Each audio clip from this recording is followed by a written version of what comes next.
Selamat siang pemirsa, apa kabar Anda? Senang sekali saya Ziva Zahrinis kembali hadir untuk menyapa Anda dalam program Sumatera Utara hari ini. Edisi Selasa 30 Mei 2023 dan sejumlah informasi terkini seputar Sumatera Utara telah dirangkum tim redaksi kami untuk Anda. Berikut kita awali informasi selengkapnya.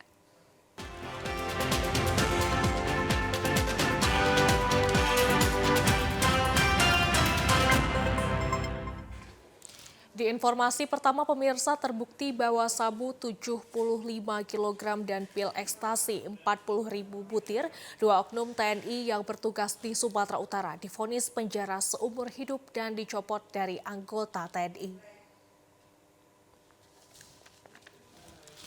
Majelis Hakim Pengadilan Militer 102 Medan menjatuhkan vonis penjara seumur hidup dan mencapai jabatan dua oknum TNI yang terlibat jaringan narkoba di Sumatera Utara. Sidang yang menghadirkan dua orang terdakwa yakni Sertu Yalpin Tarzun dan Rian Hermawan pada ruang Sisingamaraja 12 dipimpin oleh Hakim Ketua Kolonel Asril Siagian di kantor Pengadilan Militer 102 Medan, Jalan Ngumban Surbakti, Medan kemarin. Kedua oknum TNI aktif tersebut lolos dari hukuman mati setelah majelis hakim menjatuhkan hukuman penjara seumur hidup atas kasus penyelundupan 75 kg sabu dan 40.000 butir pil ekstasi. Adapun hal yang memberatkan kedua terdakwa yakni menjemput dan membawa narkotika. Selain itu, kedua terdakwa juga pernah melakukan hal yang sama yakni penyelundupan narkotika jenis sabu beberapa waktu yang lalu. Setelah mendengar putusan dari majelis hakim, kedua terdakwa menangis dan sempat bersujud di depan majelis hakim. Menanggapi putusan tersebut, terdakwa Sertu Yalpin Tarzun menjawab pikir-pikir, sedangkan terdakwa Pratu Rian Hermawan menjawab akan melakukan banding. Diketahui sebelumnya, kedua terdakwa ditangkap di Narkoba Mabes Polri saat membawa 40.000 pil ekstasi dan 75 kg sabu-sabu dari kota Tanjung Balai menuju kota Medan pada 5 Desember 2022 lalu. Keduanya ditangkap saat mencuci mobil di kawasan Deli Serdang, Sumatera Utara, dan setelah ditangkap, Yalpin dan Rian langsung menjalani pemeriksaan di Pomdam Humas Pengadilan Militer 102 Medan. Humas Pengadilan Militer 102 Medan, Letkol Sus Ziki Suryadi mengatakan kedua terdakwa telah terbukti melakukan tindak pidana dengan melawan hukum, menerima dan menyerahkan narkotika golongan 1 dengan berat melebihi 5 kg. Terdakwa dinyatakan terbukti melakukan tindak pidana tanpa hak dan melawan hukum, menerima menyerahkan narkotika golongan 1 bukan tanaman beratnya melebihi 5 gram yang diatur dalam pasal 114 ayat 1 junto ayat 2 Undang-Undang Nomor 35 Tahun 2009 tentang narkotika. Oleh karena itu terhadap terdakwa 1 dijatuhi pidana pokok, pidana penjara seumur hidup, pidana tambahan dipecat dari dinas militer. Untuk terdakwa 2 dijatuhi pidana pokok, pidana penjara seumur hidup dan pidana tambahan dipecat dari dinas militer. Setelah memberi vonis kepada terdakwa, diharapkan kesempatan yang diberikan dapat digunakan sebaik-baiknya dan tidak mengulanginya kembali. Sementara pemirsa, sidang penembakan mantan anggota DPRD Kabupaten Langkat, Paino kembali digelar di Pengadilan Negeri Stabat kemarin sore. Pada agenda sidang kali ini, jaksa penuntut umum menghadirkan saksi mata pedagang telur keliling yang biasa berjualan di seputaran Desa Besilam, Lebaksa, Kecamatan Wampu. Kasus penembakan yang mengakibatkan meninggalnya seorang mantan anggota DPRD Langkat Paino masih memasuki babak pemeriksaan sejumlah saksi mata. Pada agenda sidang kali ini, jaksa penuntut umum sudah menghadirkan 14 orang saksi, namun tidak ada satupun saksi mata memberikan keterangan yang konsisten dan terkesan dipaksakan. Seperti halnya saksi Tono Sumarno yang merupakan pedagang telur keliling yang mengatakan ada melihat mobil jenis minibus di depan gudang dan melihat dua orang di sebelah mobil minibus dan kedua orang tersebut sedang melakukan perbincangan. Saksi mata tidak mengenal orang tersebut. Selain itu, saksi mata juga mengatakan bahwa pada tahun 2021 ada ibu-ibu di Desa Besilam Lembasa dianiaya oleh orang yang merupakan ayah terdakwa. Menanggapi keterangan saksi tersebut, Tosa Ginting selaku terdakwa melalui video telekonferensi merasa keberatan dan tidak benar orang tuanya telah menganiayanya. Pada kesempatan sidang kali ini, Majelis Hakim memperlihatkan mobil minibus yang sering disebut saksi mata di halaman Pengadilan Negeri Stabat.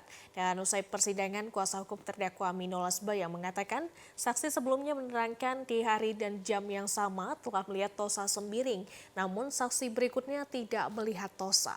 Dari keterangan seluruh saksi terlihat tidak konsisten dan tidak mengetahui tentang kejadian penembakan serta terkesan dipaksakan karena hasil BAP polisi berbeda dengan keterangan saksi. Kita ingin melihat konsistensi daripada saksi-saksi dalam memberikan keterangannya, ya, konsistensinya. Nah, karena kalau tidak, berarti patut diduga apa yang dia terangkan itu bukan peristiwa hukum yang dia alami sendiri, dia lihat sendiri, dia dengar sendiri. Pasti itu patut diduga merupakan cerita dari orang lain atau ada orang lain yang menceritakan. Nah, jadi ini yang perlu kita kupas lebih jauh, inkonsisten daripada para saksi. Dan sampai tadi hampir saksi yang ke-14 kan kita lihat bahwa saksi-saksi tidak konsisten dengan keterangannya. Pada proses pengungkapan di persidangan, kuasa hukum berharap agar tidak ada rekayasa dan tidak ada penegakan hukum dengan cara melawan hukum.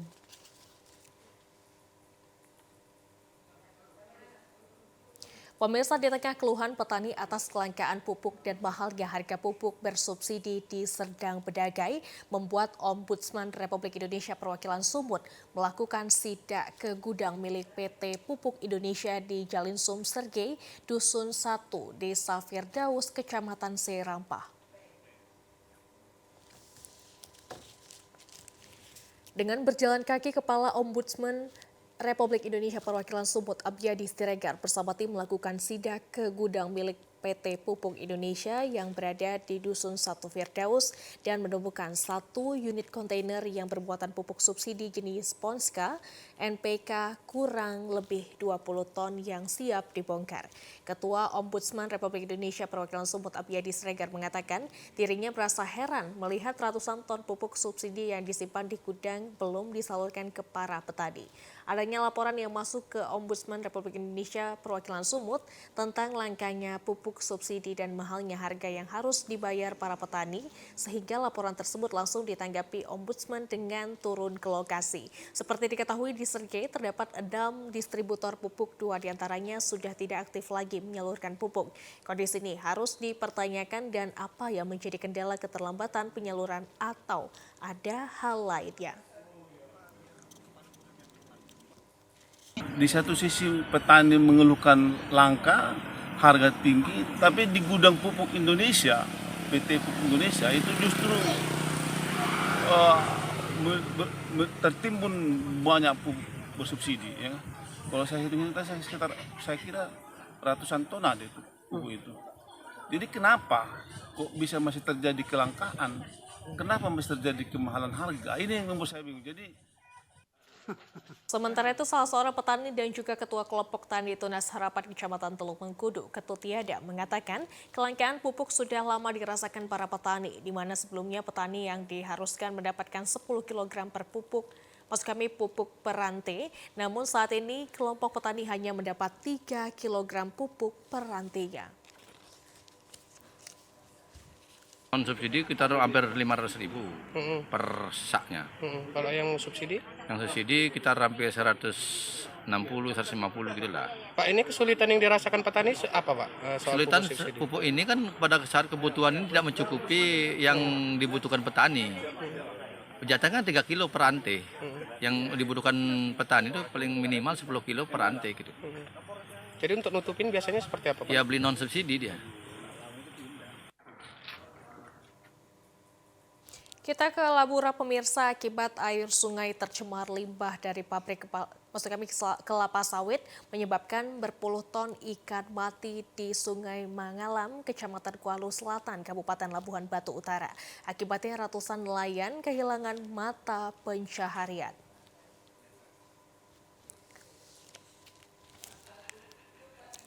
Merasa dirugikan oleh pemilik perusahaan yang membuang limbah cair ke Sungai Simangalam mengakibatkan habitat di Sungai Singamalam mati, menyebabkan puluhan warga sebagai nelayan tradisional yang tergabung dalam kelompok nelayan Alam Jaya Lestari Simangalam mengadukan nasib mereka ke kantor DPRD Labuhan Batu Utara.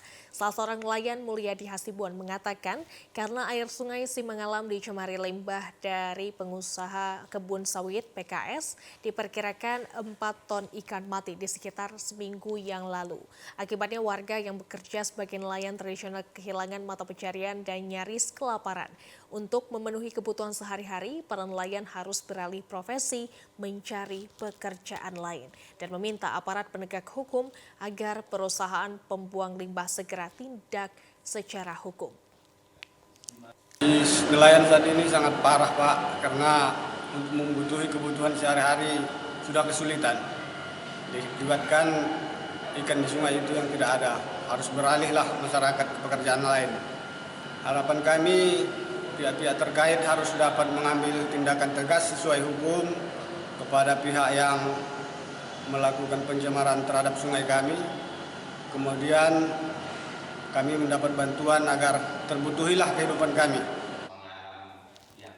Sementara itu, Sekretaris Komisi B DPRD Labuhan Batu Utara, Tuni Pramono, menjelaskan meskipun DPRD secara resmi sudah 2 kali memanggil pihak perusahaan PT Tan Agro Nabati terkait tercemarnya air Sungai Simangalam. Namun pihak perusahaan tidak hadir pada saat rapat dengar pendapat pada Senin 29 Mei kemarin untuk meminta pertanggungjawaban dari perusahaan tersebut. Di Komisi B ini sebenarnya pada tupoksi memfasilitasi antara masyarakat kelompok nelayan yang menggantungkan hidupnya di nelayan ini, di pencarian ikan ini, untuk memediasi dan meminta pertanggungjawaban dari perusahaan yang dimaksud. Dinas Lingkungan Hidup dan Kebersihan Labuhan Batu Utara saat uji laboratorium sampel air Sungai Simangalam yang tercemar justru menggunakan dana pribadi dari salah seorang pejabat dinas tersebut dan menyatakan air sungai tercemar limbah dari perusahaan kelapa sawit dengan kadar COD yang sangat tinggi. Pemirsa, jalan lintas menuju Desa Hota Godang, Kecamatan Sungai Kanan, Labuhan Batu Selatan sudah 9 tahun dibangun. Namun tidak mendapat perawatan dari pemerintah sehingga kondisi jalan sangat memprihatinkan. Beginilah kondisi jalan rusak menuju Desa Hota Godang. Banyak lubang besar di tengah maupun di samping badan jalan, terutama saat musim hujan, air tergenang seperti kubangan. Sementara jalan tersebut merupakan jalan akses penghubung 2 kabupaten dan jalan penghubung 2 desa sekaligus akses jalan utama transportasi. Akibat jalan rusak menyebabkan para pengendara sering mengalami kecelakaan terutama saat melintas di malam hari. Salah seorang warga Desa Hota Godang, Khairul Akhir Hasibuan, mengatakan jalan Hajuran Hota Godang sudah pernah diperbaiki pada tahun 2014 silam. Namun selanjutnya tidak ada perbaikan dari pemerintah sehingga titik jalan rusak semakin banyak. Kondisi ini juga berdampak pada hasil pertanian dan perkebunan warga yang sulit diangkut untuk dipasarkan. Kondisi ini juga menyebabkan ekonomi masyarakat semakin berkurang. Hajuran menuju Hota Godang itu kalau tidak silap saya itu dibangun pada tahun 2014, Pak. Sampai sekarang ada nggak perbaikan, Bang? Sampai sekarang terlihat belum ada perbaikan, walaupun bentuknya tambal sulam sampai sekarang belum ada, Pak. Dari rusaknya jalan ini, Bang, bagaimana ekonomi masyarakat sini, Bang? Ya tentunya yang pertama hasil-hasil perkebunan masyarakat itu ya sulit untuk diangkut karena jalannya kondisinya sangat parah lah. Masyarakat berharap agar pemerintah secepatnya memperbaiki jalan rusak tersebut. Pemirsa, sejumlah informasi menarik lainnya masih akan hadir usai jeda pariwara berikut ini. Tetaplah bersama kami akan segera kembali.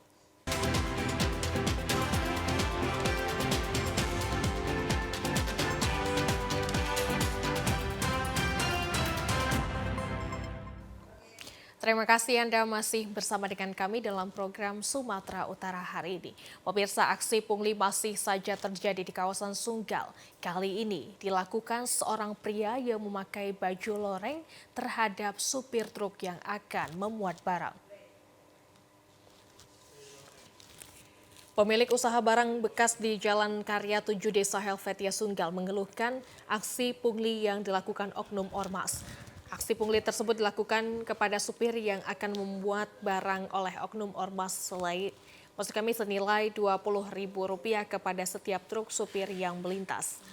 Oknum yang mengaku ormas berdalih kutipan tersebut sebagai uang perbaikan jalan.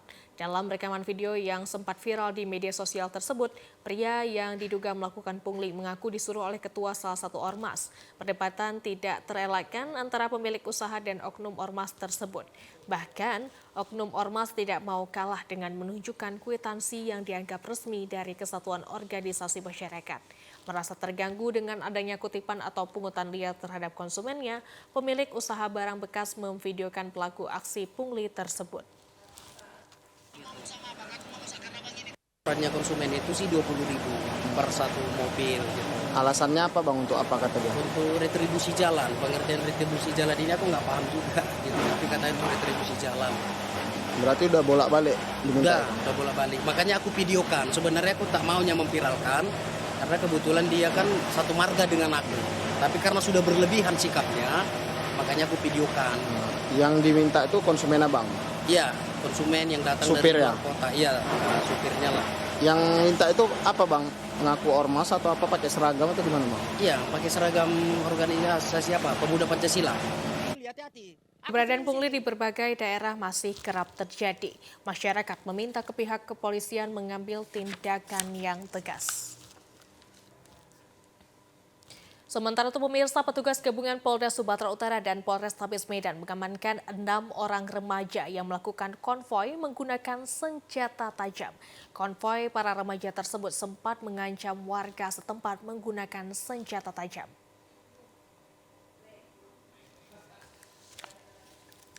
Inilah rekaman para remaja yang melakukan konvoi menggunakan sepeda motor sambil membawa senjata tajam. Dalam rekaman tersebut, para remaja yang masih berstatus pelajar ini sempat melakukan pengancaman terhadap warga sekitar saat melintas. Para pemuda geng motor ini berkeliling hingga menuju kota Binjai. Tidak butuh waktu lama setelah mereka melakukan konvoi, polisi berhasil meringkus 6 orang terduga pelaku geng motor. Ke-6 pelaku ini langsung dibawa ke Polrestabes Medan untuk dilakukan pemeriksaan. Kepala Bidang Humas Polda Sumatera Utara Kombes Pol Hadi Wahyudi mengatakan setelah ke-6 pemuda terduga pelaku geng motor ditangkap dan diberikan pembinaan agar tidak melakukan hal yang sama. Informasi masyarakat kemudian ditindaklanjuti direspon oleh Resmob Polrestabes Medan dan Polda Sumatera Utara. Kita mengejar mereka dalam kondisi hujan dan tim berhasil mengamankan 6 orang remaja.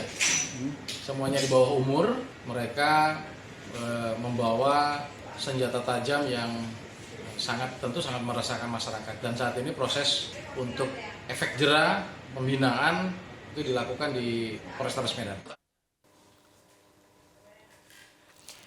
Ya, pemirsa, konvoi geng motor bersenjata tajam saja menyebabkan warga Kecamatan Medan Helvetia resah. Puluhan remaja membawa berbagai macam senjata tajam secara terang-terangan. Konvoi puluhan remaja bersajam yang diduga tergabung dalam geng motor meresahkan warga Jalan Gaperta Ujung Medan Helvetia kemarin. Pada rekaman video amatir terlihat gerombolan remaja mengendarai puluhan sepeda motor sambil mengacungkan senjata tajam. Konvoi tersebut datang dari arah Klambir 5 menuju Jalan Gaperta Medan dengan mengucapkan kata-kata paket berulang-ulang. Bahkan aksi para geng motor ini tergolong sadis. Mereka tidak segan-segan melukai warga saat berpapasan. Kebrutalan remaja ini kerap terjadi pada malam minggu.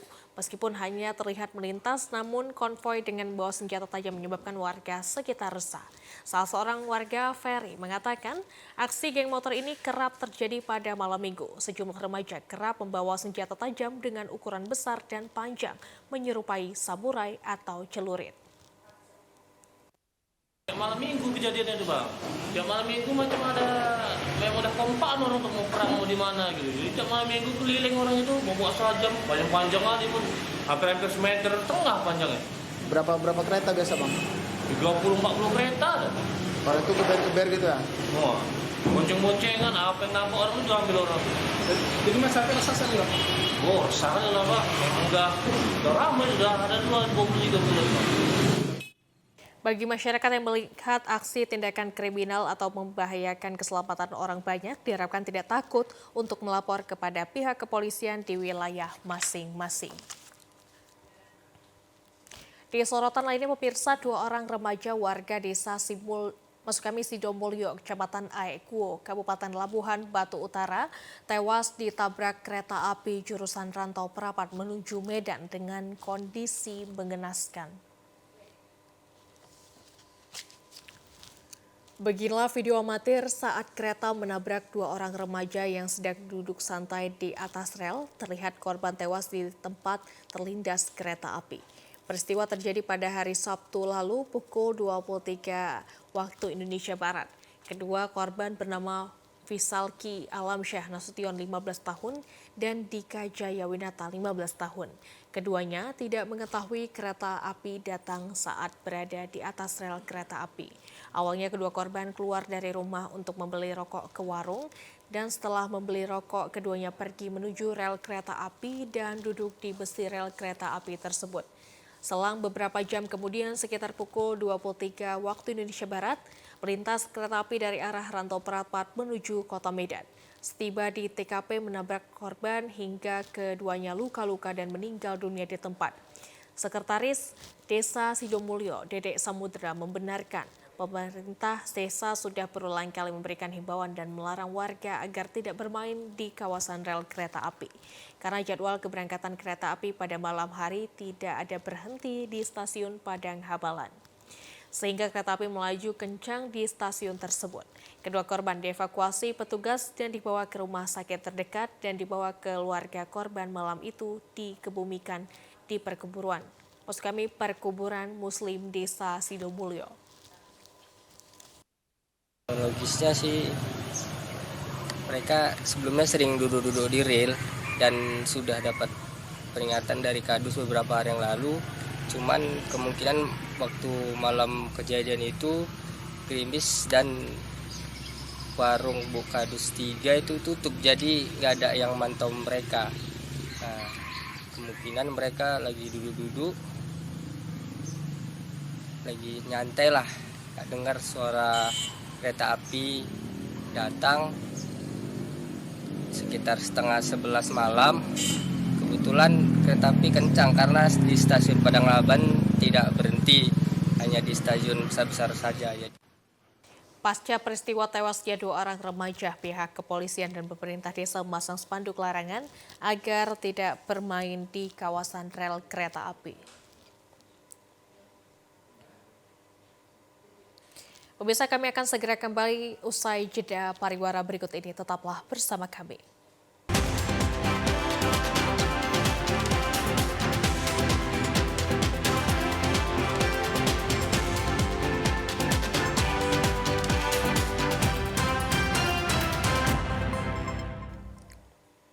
Pemirsa, Yayasan Universitas Islam Sumatera Utara kemarin melantik 4 wakil rektor UISU periode 2023-2027 di Gedung Aula Fakultas Kedokteran UISU Medan.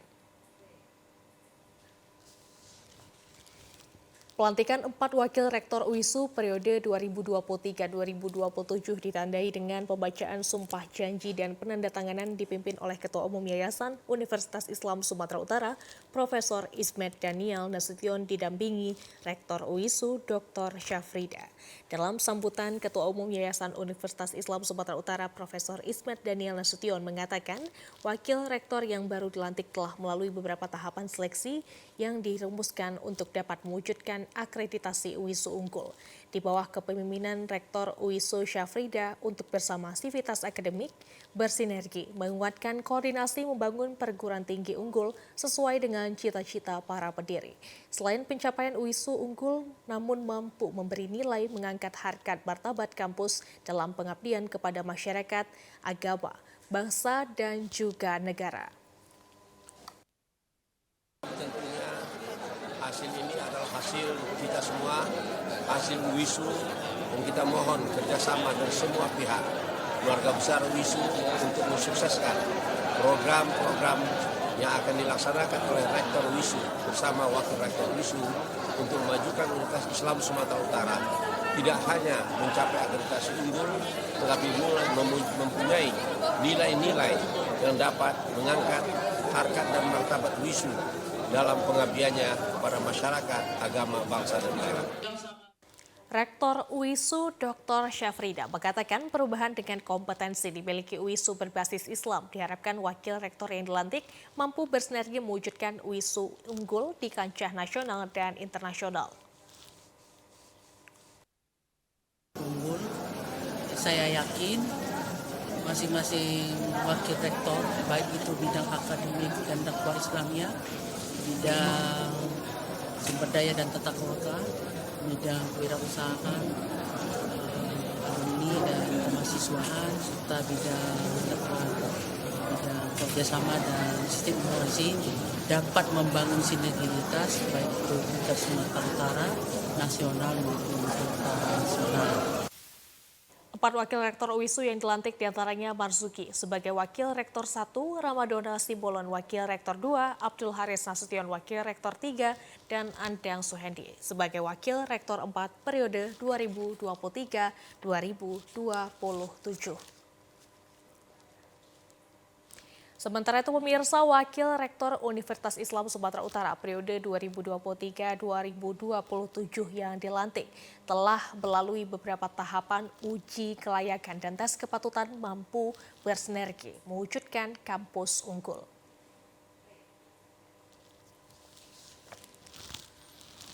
Empat dari 13 orang yang mendaftar sebagai Wakil Rektor Universitas Islam Sumatera Utara dinyatakan lulus seleksi setelah melalui tahapan seleksi yang ketat. Tim seleksi yang terlibat dipimpin Ketua Yayasan Profesor Ismet Daniel Nasution dan Rektor UISU Syafrida melibatkan tim penguji eksternal diantaranya Profesor Indra Maipinta yang merupakan Dekan Fakultas Ekonomi Unimed, Profesor HM Yasir Nasution yang pernah menjabat Rektor UINSU dan Asesor Lamemba serta Ban PT. Tim seleksi yang terlibat telah melakukan pengujian kepada para pendaftar calon wakil rektor sehingga berlangsung lancar tanpa ada hambatan. Dikatakan, Ketua Umum Yayasan Profesor Ismet Daniel Nasution dengan terbentuknya sivitas akademi dipimpin Rektor UISU Syafrida untuk bersatu membina persatuan dan kesatuan, meningkatkan kinerja dalam mendukung program terwujudnya perguruan tinggi unggul. Unit Pelaksana Teknis Daerah Samsat Seirampah melakukan pemutihan pajak kendaraan bermotor yang dimulai 29 Mei hingga 30 September 2023. KUPT Samsat Seirampah Hardi Pasaribu mengajak masyarakat Sergei untuk memanfaatkan program pemutihan ini sebaik mungkin. Dalam menanggapi program pemerintah terkait pemutihan pajak kendaraan bermotor, UPTD Samsat Seirampah di hari pertama program tersebut langsung mengajak awak media melakukan sosialisasi program tersebut dengan melakukan koordinasi hingga ke tingkat desa, lintas instansi serta sosial media dalam menyebarluaskan program pemutihan yang dilakukan serta secara serentak di Sumatera Utara. KUPTD Samsat Seirampah Hardi Pasaribu optimis dalam pencapaian target pajak kendaraan mencapai 47 miliar lebih dengan adanya program pemutihan. Bahkan jajarannya yakin mencapai 100% lebih pada Desember 2023 ini. Hal ini harus didukung semua stakeholder yang ada, terutama warga masyarakat wajib pajak bagi pengguna kendaraan. Adapun program pemutihan kendaraan meliputi bebas denda pajak kendaraan bermotor, bebas denda di balik nama tahun kedua, dan seterusnya. Bebas pokok balik nama kendaraan tahun kedua, dan bebas pajak progresif, bebas pokok tunggangan maksud kami tunggakan PKB tahun ketiga serta bebas denda untuk tahun yang lewat. Program-program yang kami rencanakan atau mau kita action di lapangan, segera membuat spanduk, siaran radio, dan kita langsung ke kecamatan sampai ke desa memberitahu masyarakat bahwasanya kita ada melaksanakan pemutihan. Wajib pajak kendaraan Agus Saputra mengatakan belum mengetahui adanya program pemutihan dan menyambut baik adanya program tersebut, serta berharap melakukan sosialisasi agar masyarakat mengetahui program tersebut. Bayar pajak. Tahu nggak hari ini ada pemutihan untuk pajak denda itu? Nggak tahu. Nggak tahu. Kereta. Mati pajak atau bagaimana? Enggak sih Om, bayar ganti plat aja sekalian. Ganti plat ya? Harapannya mungkin pasar diperluas aja gitu sih. Informasinya ya? Kita ke informasi lainnya pemirsa, sebanyak 157 orang jemaah calon haji asal kota Pematang Siantar diberangkatkan Wali Kota Pematang Siantar dari halaman Balai Kantor Kota Pematang Siantar dengan iringan lantunan azan.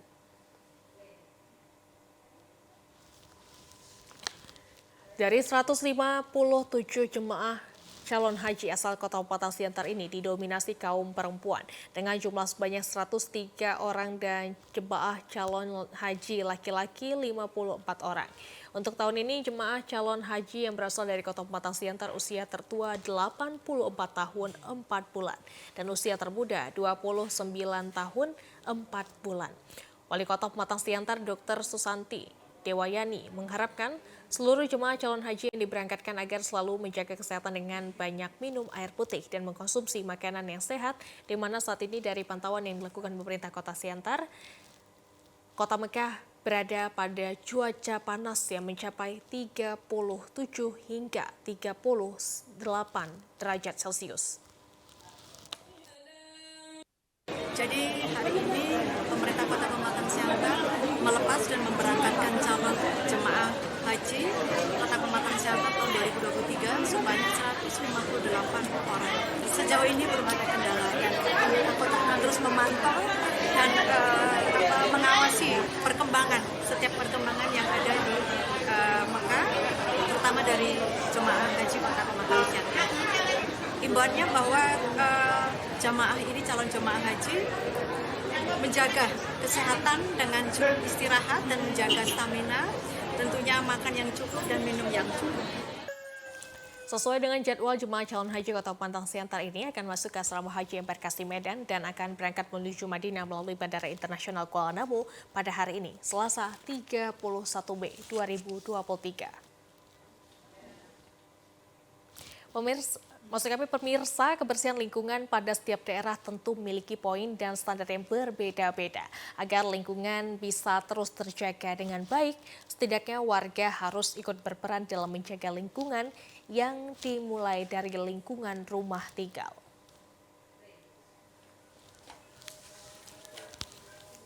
Penghijauan merupakan salah satu cara menjaga lingkungan agar lingkungan menjadi asri dan sehat tanpa adanya pencemaran. Sebagai upaya menjaga lingkungan hidup agar tetap asri, warga yang berada di lingkungan kawasan Tegal, Sarik, Kecamatan Medan Area bersama Kepala Lingkungan bersinergi menjadikan kawasan ini menjadi kawasan yang ramah akan lingkungan dan syarat akan keindahan dengan cara memperindah kawasan lingkungan tempat mereka bermukim dengan penghijauan. Salah satunya dengan budaya hidroponik, serta menanam tanaman apotek hidup atau tanaman obat keluarga lainnya. Di bawah bimbingan lurah dan camat bersama warga setempat, kegiatan ini sebagai salah satu upaya dalam menjaga kawasan tempat tinggal mereka menjadi asri dan indah. Kepala Lingkungan 3 Tegal Sarik, Kecamatan Medan Area Abdul Qadir mengatakan, selain menjaga keindahan lingkungan dengan tanaman hidroponik dan apotek hidup, upaya memperindah lingkungan salah satunya dengan membuat ganggang swafoto bersama warga setempat. Pihaknya menyulap tembok dengan seni lukis mural. Tujuan membuat mural ini untuk memperindah lingkungan dan memberikan sarana dan juga mengapresiasi karya anak muda khususnya bidang seni mural sehingga menjadikan dinding di lingkungan warga menjadi lebih hidup. Tujuannya itu salah satunya satu untuk keindahan. Yang kedua, saya melihat potensi wilayah itu. Apalagi sekarang ini macam dari program Pak Bobi, itu dia lebih menekankan kepada kebersihan lingkungan. Makanya inisiatif saya gimana supaya lingkungan itu bersih, nampak indah, itulah kita cat, kita berikan warna-warni dan kita bentuk dalam gambar-gambar supaya indah pemandangan itu tadi. Pemerintah membentuk kelompok-kelompok dan mereka nanti kan mendatangkan semacam tutor-tutor gimana caranya untuk menata lingkungan, gimana cara berbuat semacam menanam tanaman, memanfaatkan lahan-lahan yang bisa dimanfaatkan agar jangan terjadi seperti lalang-lalang yang menimbulkan hal-hal yang tidak diingini seperti penyakit atau gitu. Penataan lingkungan merupakan suatu kegiatan di lingkup pemukiman yang bertujuan membangun lingkungan fisik yang sehat, tertib, selaras, dan juga indah. Ya pemirsa, berikut akan kita saksikan informasi perakiraan cuaca di sejumlah daerah di Sumatera Utara dari Badan Meteorologi, Klimatologi, dan Geofisika Wilayah 1 Medan yang berlaku pada hari Rabu 31 Mei 2023. Halo Sobat BMKG, senang sekali saya Marta Manurung, Perakirawan Cuaca Balai Besar MKG Wilayah 1 Medan, akan menyampaikan informasi perakiraan cuaca dan hotspot Provinsi Sumatera Utara untuk hari Rabu 31 Mei 2023. Pada pagi hari, wilayah Sumatera Utara umumnya diperkirakan berawan, pada siang hingga sore hari berpotensi hujan ringan hingga lebat di sebagian besar wilayah Sumatera Utara, di mana potensi hujan lebat terjadi di Madinah, Kepulauan Nias, dan Langkat. Untuk malam hari berpotensi hujan ringan hingga sedang di sebagian wilayah Sumatera Utara, di mana potensi hujan sedang terjadi di Langkat, Simalungun, dan Asahan. Sedangkan untuk dini hari berpotensi berawan di seluruh wilayah Sumatera Utara dengan suhu udara 16 hingga 32 derajat Celcius dan kelembapan udara 60 hingga 95%. Arah angin bertiup dari barat daya hingga barat laut dengan kecepatan angin 10 hingga 30 km per jam.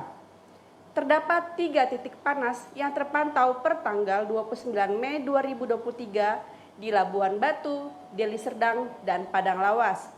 Kami menghimbau kepada masyarakat untuk tetap waspada akan potensi hujan sedang hingga lebat di lereng timur dan pantai barat yang dapat berpotensi mengakibatkan banjir atau longsor. Demikianlah informasi perakiraan cuaca dan hotspot yang dapat kami sampaikan. Semoga bermanfaat bagi Sobat BMKG semuanya. Selamat beraktivitas dan sampai jumpa. Ya pemirsa, informasi yang baru saja Anda saksikan untuk perjumpaan kita pada siang hari ini. Mewakili seluruh kerabat kerja yang bertugas, saya Ziva Zahrinis mengucapkan terima kasih atas perhatian Anda. Selamat siang dan sampai jumpa.